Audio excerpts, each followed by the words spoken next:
হাসির রাজা, জ্ঞানের রাজা, রসিক রাজা গোপাল ভাঁড়। কি হয়েছে মন্ত্রী মশাই, সকাল সকাল আপনারা তো মুখ ভারী কেন?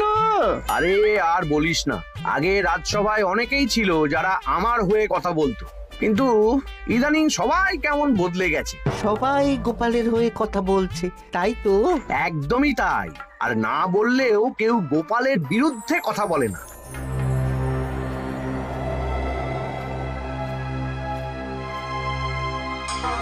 কি মন্ত্রী মশাই, আজকাল তো আমার কথা আর মনেই পড়ে না, ভুলে গেছেন নাকি?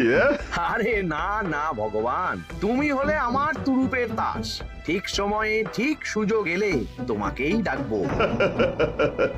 একটু দেখবেন। হ্যাঁ, আরে নিশ্চয়ই নিশ্চয়ই। এই চলি রে, আবার রাজসভায় যেতে হবে।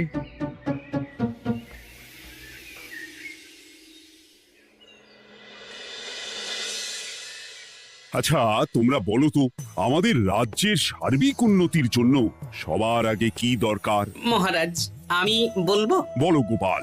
সততা আর শিক্ষা, এই দুটো জিনিস মানুষের মধ্যে থাকলে রাজ্যের উন্নতি কেউ আটকাতে পারবে না মহারাজ। একদম ঠিক বলেছ পণ্ডিত, তুমি তো শিক্ষার কাণ্ডারি। তুমি কি বলতে চাও এই ব্যাপারে?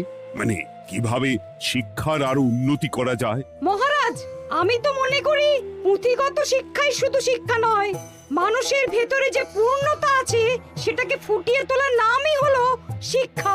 যেমন? কেউ যদি খেলতে ভালোবাসে সে খেলোয়াড় হবে, গান করতে ভালোবাসলে সে গায়ক বা গায়িকা হবে। আমি প্রত্যেকের মধ্যে লুকিয়ে থাকা এই বিশেষ বিষয়গুলিকে তুলে ধরার জন্য কিছু করতে চাই। তা এটা করার জন্য কি দরকার? প্রথমত অর্থের প্রয়োজন।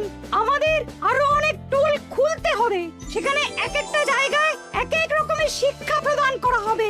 এটা ভালো প্রস্তাব। আমাদের রাজ্যে গায়ক, নৃত্যশিল্পী, অঙ্কন শিল্পী, খেলোয়াড় সব তৈরি হবে। দেশ বিদেশে রাজ্যের নাম উজ্জ্বল হবে। মহারাজ, একদম এসব উল্টো পাল্টা খরচ করবেন না। কেন কেন? মহারাজ, রাজকোষে প্রথমত বেশি অর্থ নেই, যে কোনো সময় যুদ্ধ লাগতে পারে। তাই আমাদের উচিত প্রথমে এসব না করে কামান, গোলা বারুদ, ঢাল, তরোয়াল এসব কেনা। ঠিকই বলেছ।